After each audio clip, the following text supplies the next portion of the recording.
Want to see more of our content? Make sure to hit the subscribe button to stay in the loop.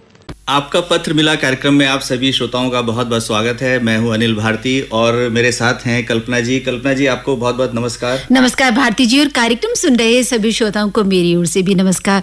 Bharti जी, गर्मी बढ़ी जा रही है। हाँ जी, लगातार गर्मी पड़ रही है। और कल्पना जी, हम देहरादून की बात करें, हम देवभूमि उत्तराखंड के निवासी हैं। हमने ऐसी गर्मी पहले कभी नहीं देखी जी। और लगातार तापमान बढ़ता जा रहा है। गर्मियाँ जो है अपने शबाब पर हैं, जिसे कह सकते हैं, और हम कह सकते हैं कि प्रचंड गर्मी है, प्रचंड है। और हम तो सभी श्रोताओं से यही कामना करते हैं कि हम अपना ध्यान रखें, स्वास्थ्य का ध्यान रखें। इस गर्मी में जब तक आवश्यक ना हो बाहर ना निकलें।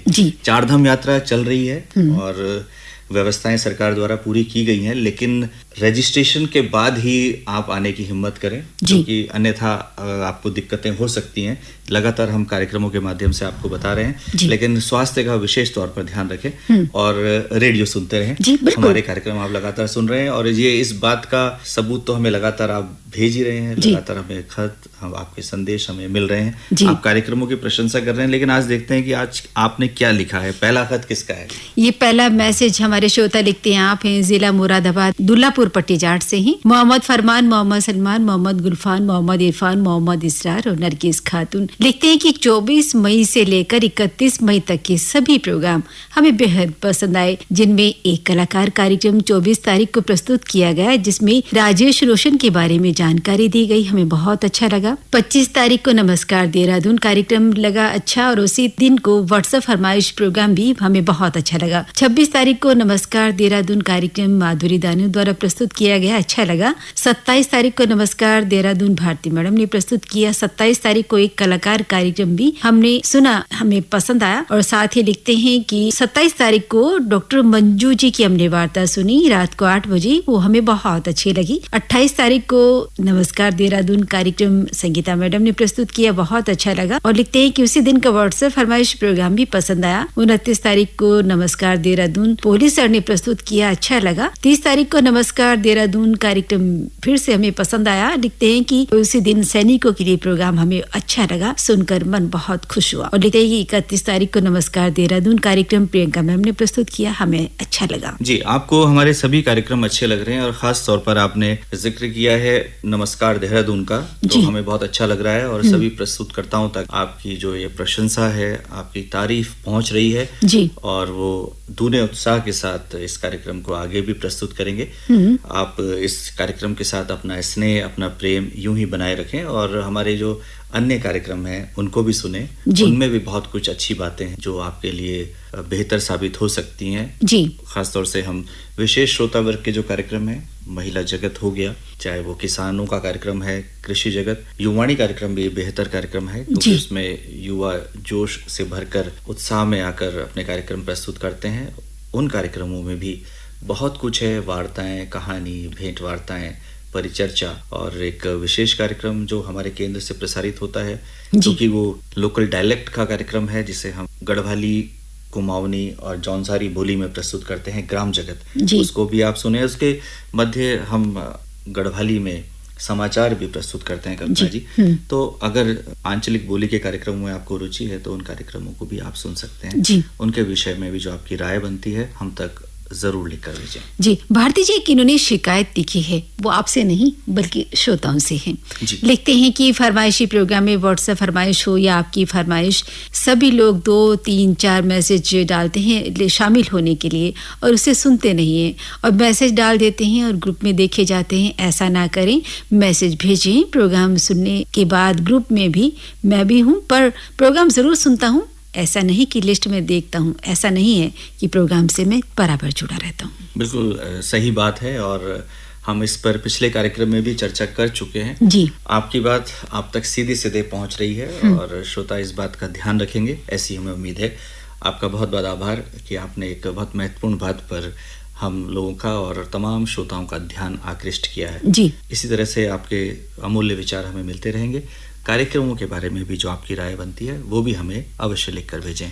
आपका बहुत बहुत धन्यवाद। भारती जी, अगला मैसेज लिखते हैं डॉक्टर दिनेश कादे, जलगांव जंक्शन से। लिखते हैं कि पता नहीं आजकल आप लोगों के माध्यम से ऐसा क्यों हो रहा है कि जिससे कि मैसेज रूल्स के हिसाब से होने के बावजूद भी पूरे प्रोग्राम भर के मैसेज जैसे के वैसे पड़े रहते हैं। यह प्रोग्राम खत्म होने तक भी पढ़े नहीं जाते। तो दूसरी तरफ जिसका नाम प्रसारित किया गया उसका नाम दूसरी बार तीसरी बार पढ़े जाते हैं। रही बात फरमाइशी गीत की, तो मैं देहरादून आकाशवाणी के साथ पिछले 11 महीनों से जुड़ा हूं और आपको छोड़कर किसी ने भी मेरी फरमाइश आज तक पूरी नहीं की है।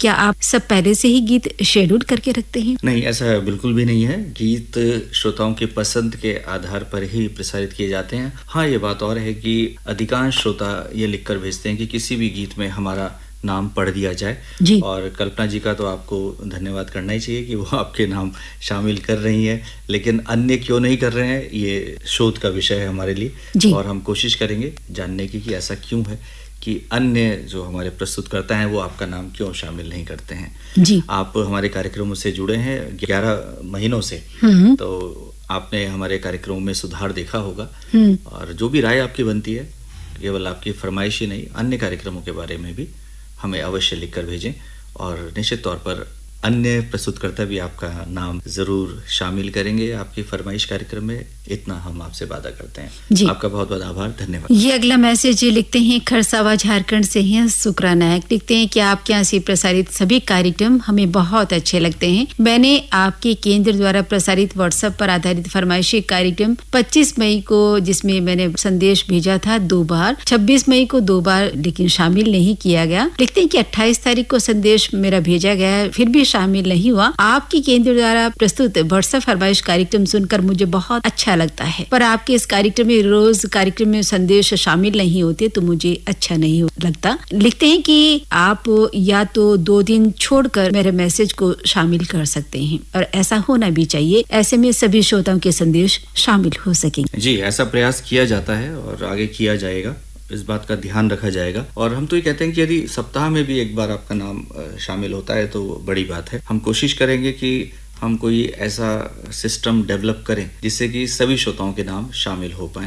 और प्रस्तुतकर्ताओं को विशेष तौर पर हमने ये हिदायत भी दी है कि इस बात का ध्यान रखा जाए और हम ऐसा भी निर्धारित करेंगे कल्पना जी आने वाले दिनों में कि 11 से 12 बजे के बीच ही जिनकी फरमाइश आएगी उसी को शामिल किया जाएगा। भारती जी, ऐसा ही हो रहा है, लेकिन हमारे श्रोताओं की संख्या बढ़ती जा रही है और यही कारण है कि उनके नाम सारे शामिल होना बड़ा मुश्किल हो जाता है। तो उसमें हम ऐसा ही प्रयास करते हैं कि जिनके नाम पढ़ लिए जाएं, 11 से 12 के बीच उन्हीं के शामिल होते हैं, लेकिन अगर जो रह जाते हैं तो रह जाते हैं। तो बहुत सी बार ये होता है भारती जी कि हमारे श्रोता दोबारा भेजते हैं, 3-3, 4-4 बार भेजते हैं मैसेज।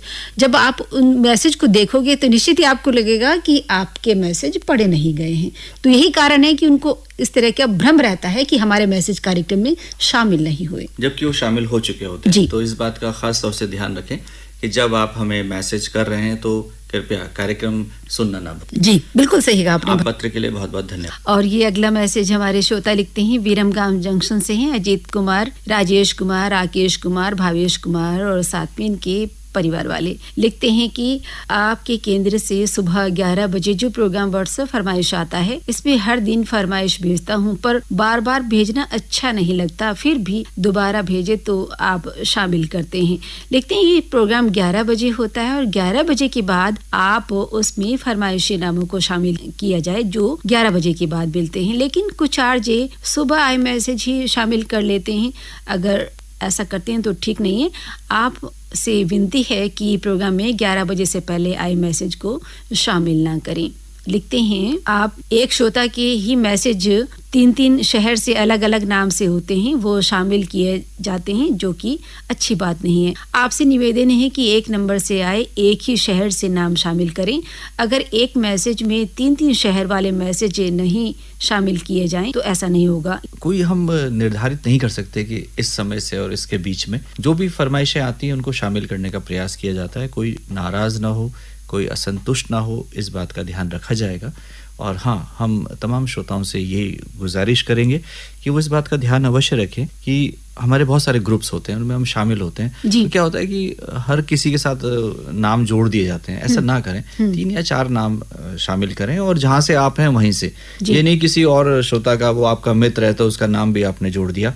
ऐसा हो सकता है कि अलग अलग शहरों से वही नाम लिखे जाएं, क्योंकि जब अनाउंसर पढ़ रहा होता है उसके पास समय का अभाव होता है, वो जल्दी में पढ़ता है, तो ये देख पाना मुश्किल होता है कि ये नाम कहाँ से आया है, क्या ये रिपीट हो गया है। जी। लेकिन हाँ, ये ध्यान तो आप ही रखेंगे कि आप केवल अपने और अपने परिवार के ही नाम उसमें लिखें या दोस्तों के नाम लिखें। दूसरे शहर या अन्य जो दोस्त बने हैं रेडियो के माध्यम से, उनके नाम आप हर जगह से भेजेंगे तो जो नए श्रोता हैं उनके नाम तो कहीं भी शामिल नहीं पाएंगे। इस बात का आप ध्यान रखें और इस संदेश के लिए हम आपके बहुत बहुत आभारी हैं। आप हमारे कार्यक्रम सुनते रहें। केवल फरमाइशी नहीं, और भी कार्यक्रम हमारे होते हैं और विभिन्न विधाओं में कार्यक्रम होते हैं। फिल्म संगीत के अलावा वार्ता, भेंट वार्ता, कहानी, कविता, जी। परिचर्चा और हमारे विशेष श्रोता वर्ग के कार्यक्रम है, जिसमें बाल मंडल है, महिला जगत है, जनानों को वास्ता है, घर गृहस्थी है, युवाणी है, ग्राम जगत है और किसानों के लिए भी कार्यक्रम होता है। और यहाँ तक कि बहुत सुंदर सुंदर भेंट वार्ताएं भी प्रसारित होती जी, हैं। रात्रि 8 बजे हम हिंदी वार्ता भी करते हैं, संस्कृत वार्ता भी करते हैं, अंग्रेजी वार्ता होती है और बहुत सारे कार्यक्रम है। कथा सागर एक हमारा महत्वपूर्ण कार्यक्रम है।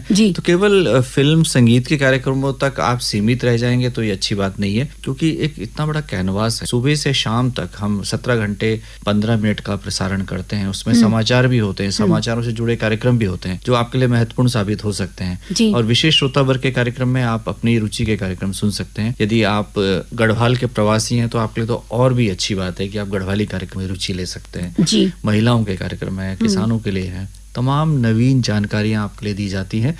उन जानकारियों का लाभ लें और जो रेडियो की जो मूल भावना है, जिसमें हम आपको वाकिफ कराते हैं, हम आपको एम्पावर करते हैं, सशक्त करते हैं सूचनाओं के माध्यम से, जानकारी के माध्यम से, और हम मनोरंजन भी साथ में करते हैं। जी, बिल्कुल। तो ये तीनों उद्देश्यों को लेकर अगर आप चलेंगे तो शायद आप हमारे कार्यक्रमों का भरपूर लाभ उठा पाएंगे और अपने ज्ञान में वृद्धि कर सकते हैं, सजग हो सकते हैं, अपडेट हो सकते हैं। क्योंकि कार्यक्रम के दृष्टि से रेडियो एक बहुत ही त्वरित माध्यम है और इससे आपका सामान्य ज्ञान भी बढ़ सकता है, आपके व्यक्तित्व में भी निखार आ सकता है।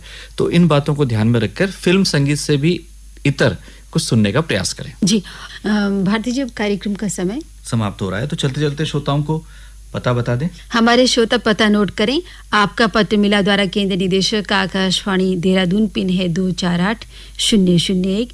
साथ ही आप हमें व्हाट्सएप के माध्यम से भी मैसेज लिख सकते हैं। व्हाट्सएप नंबर है 7088000731 पर।